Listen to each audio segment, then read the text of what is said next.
नमस्कार बच्चों। आज हम उपसर्ग के बारे में पढ़ेंगे। परीक्षा में उपसर्ग पूछा जाता है। यह विषय बहुत ही महत्वपूर्ण है।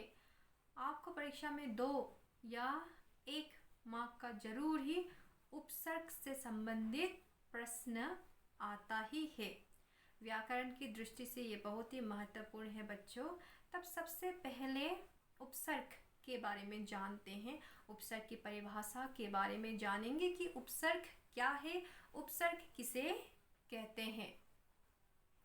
पहले उसकी परिभाषा, भेद, उसके बाद उदाहरण देखेंगे।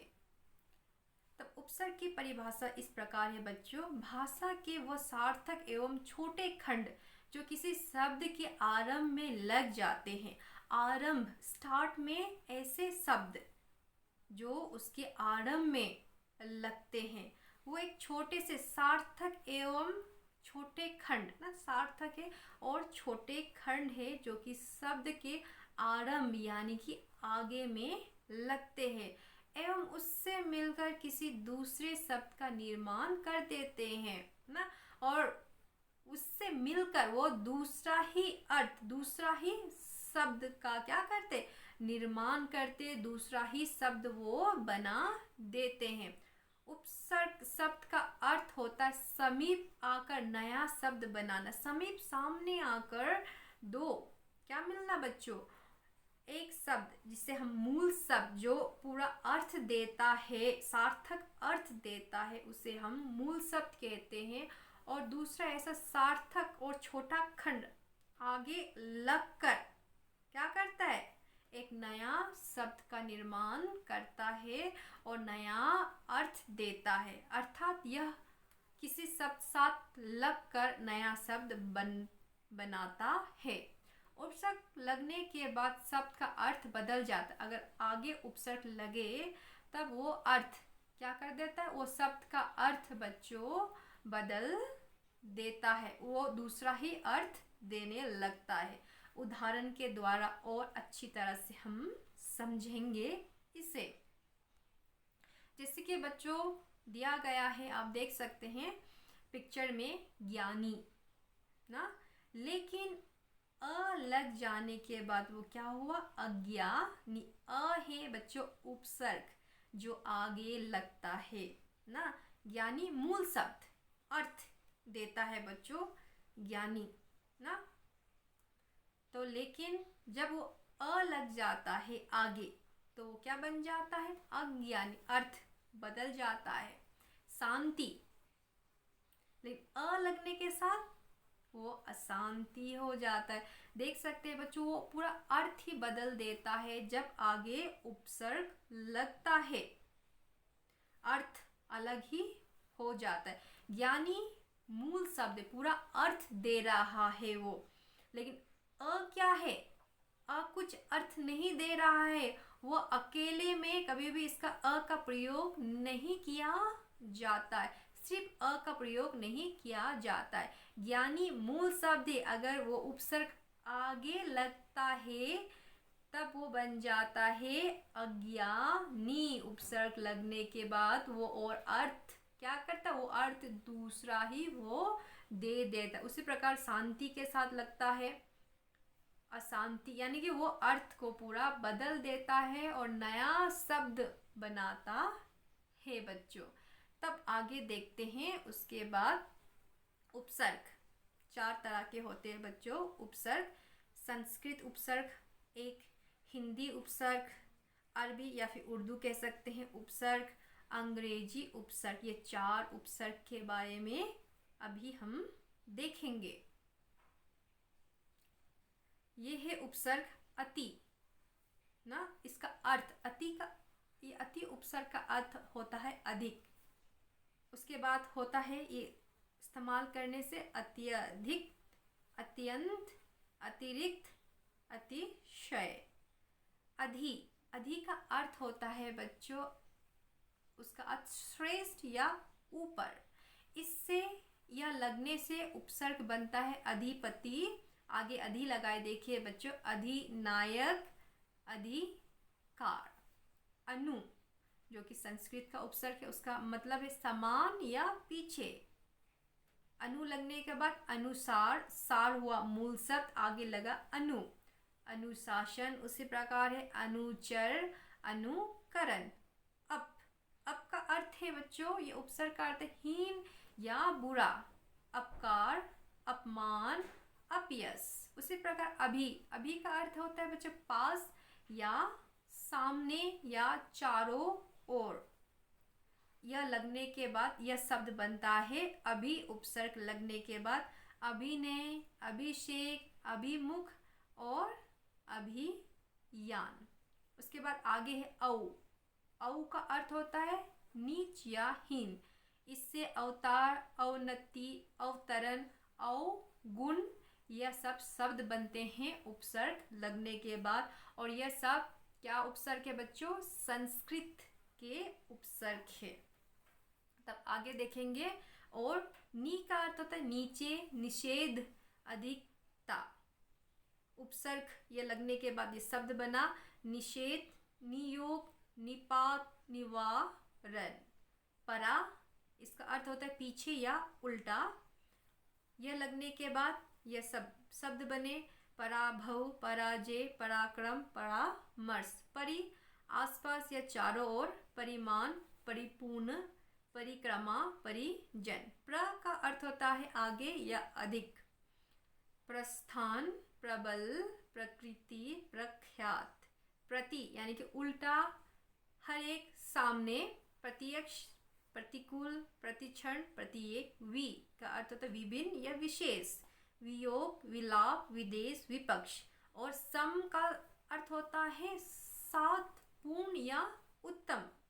संगम, संभव, संस्कार और संतुष्ट ना बच्चों। ये सब मैं जो बता रही हूँ वो संस्कृत का है उपसर्ग। आ तक या समेत, आ लगने के बाद सब देखिए आक्रमण।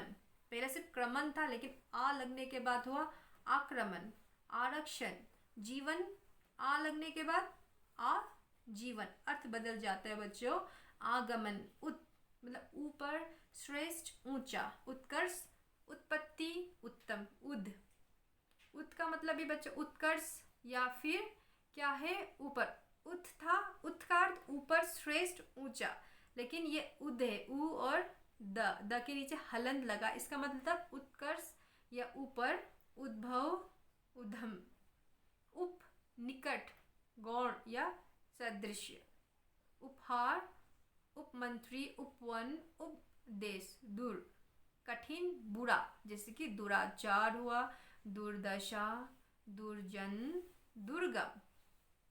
दुस यानी कठिन या बुरा, जैसे कि दुष्कर, दुस्साहस, दुश्चरित्र। उसके बाद आगे देखते हैं बच्चों। निर का अर्थ निषेध, बाहर, बिना।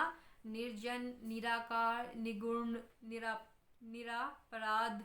और निस यानी कि पूरा या विपरीत। निस्तार, निश्चित, निस्सार, निस्सार। 2 बार हो गया बच्चों।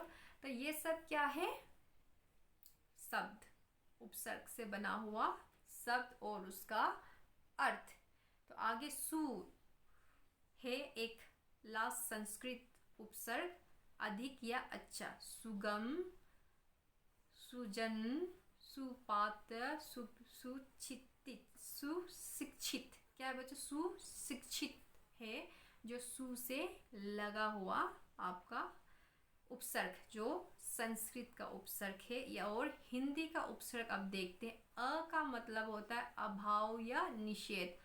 अछूता, अथाह, अटल, अशांति और बहुत सारा अ यानी कि आगे जो अ उपसर्ग लगा है उससे बना हुआ शब्द। अन का अर्थ होता है अभाव या निषेध। अनमोल, अनबन, अनपर। कु यानी कि बुरा। कुचाल, कुचेला, कुचक्र, कुपुत्र। दु का कम या बुरा है इसका अर्थ। उसके बाद हुआ दु से दुबला, दुलारा, दुधारू। नी मतलब कमी, निगोड़ा, निडर, निहत्या, निकम्बा। वो यह है बच्चों, थ नहीं। ओ मतलब हीन, निषेध। अवगुण, ओघर, ओसर, ओसान। भर मतलब कि पूरा, भर पेट, भरपूर, भरसक, भर मार। तो ये भर से उपसर्ग, ये भर उपसर्ग उससे बना हुआ शब्द। उसके बाद सु अच्छा, सुडोल, सुजान, सुघड़, सुफल। अच्छा है बच्चों। सु उपसर्ग लगने के बाद ये सब अध मतलब कि आधा इसका अर्थ होता है। उससे बनने वाले शब्द अध पका, अध कच्चा, अध मरा, अध कचरा। उन मतलब एक कम, 29, 59, 69, 39। पर मतलब कि दूसरा, बात का, परलोक, परोपकार, परसक, परहित। बिन मतलब बिना, निषेध। बिन ब्याहा, बिन ब्याहा, बिन बादल, बिन पाए, बिन जाने। तो ये सब बच्चों हिंदी के उपसर्ग है, जो कि आगे लगने पर कौन कौन से वो शब्द है वो दिए गए हैं। और आगे उसके बाद फिर अरबी या फारसी के उपसर्ग। कम का अर्थ होता है थोड़ा, हीन। उससे बनने वाला शब्द देखिए, कम, आगे कम लगाकर बनने वाला शब्द है कमजोर, कमबख्त, कम अकल, खुश अच्छा, खुश नसीब, खुशखबरी, खुशहाल, खुशबू। गैर निषेध, गैर हाजिरी, गैर कानूनी, गैर मुल्क, गैर जिम्मेदार। ना मतलब अभाव, कमी, नापसंद, ना समझ, नाराज, ना लाए। अगर में ना उपसर्ग लगने के बाद ये सब शब्द है बच्चों। ब और या अनुसार, बनाम। उसके बाद बदौलत, बदसूरत, बगैर। बा सहित, इसका अर्थ है बाकायदा, बाइज्जत, बादब, बा मौका। उसके बाद बद बुरा, बदमाश, बदनाम, बदकिस्मत, बदबू। बे मतलब बिना। उसके बाद बे लगने के बाद उपसर्ग देखिए, बेईमान, बेइज्जत, बेचारा, बेवकूफ, ला रहित, लापरवाह, लाचार, लावारिस, लाजवाब। सर मतलब मुख्य, सरताज, सरदार, सरपंच, सरकार, हम समान, साथ वाला कह सकते, हमदर्दी, हमराह, हम उम्र, हम दम। हर मतलब प्रत्येक, हर दिन, हर साल, हर एक, हर बार। तो ये सब बच्चों अरबी के या फिर कैसे फारसी के उपसर्ग है। उपसर्ग मैंने पहले से ही कहा था बच्चों, जो आगे लगता है, मूल शब्द जो अर्थ देता है ना, जो पूरा अर्थ देता है और उसके आगे लगने वाले होते हैं क्या, उपसर्ग, जो आगे लगते हैं और दूसरा ही वो शब्द देते, नया शब्द देते हैं। आगे और देखते हैं अंग्रेजी के उपसर्ग ना, कौन कौन से। हेड, हेड का अर्थ क्या है, प्रमुख। Head master, head office, head constable, head clerk. सब मतलब छोटा, सब जज, सब register, sub inspector, sub committee. Ex मतलब मुक्त, express, ex commissioner, ex student, ex principal. Half यानी कि आधा, हाफ टिकट। उसके बाद ये सब दिया हुआ है, हाफ रेंट, हाफ कमीज, हाफ पैंट। ये सब क्या बच्चा अंग्रेजी के उपसर्ग है और उनसे बनने वाला सब उपसर्ग। बच्चों ये ही आप याद रखिए कि जो आगे लगता है उसे उपसर्ग कहते हैं। जो आगे लगता है, पीछे नहीं, जो आगे लगेगा उपसर्ग और कुछ नया शब्द देता है और उसका अर्थ भी अलग होता है, उसी को उपसर्ग कहते हैं। तो ये 4 प्रकार के उपसर्ग हम लोगों ने पढ़ा। 4 तरह के उपसर्ग, हिंदी, फारसी, उर्दू के, संस्कृत के, अंग्रेजी के उपसर्ग। ये सब उपसर्ग थे जो आगे लगते हैं बच्चों। हाँ, मूल शब्द यानी कि जो अर्थ देते हैं ना, उसके आगे जो लगते हैं उसको हम उपसर्ग कहते हैं और नया शब्द ये प्रदान करते हैं। तो बच्चों इससे संबंधित मैं आप लोगों को और वर्कशीट दूंगी उपसर्ग से संबंधित, उसे आप अच्छी तरीके से कीजिए, क्योंकि यह परीक्षा में कम से कम 2 मार्क्स का पूछा जाता है। अच्छा से रहिए और अच्छी तरीके से आप पढ़ाई कीजिए। धन्यवाद।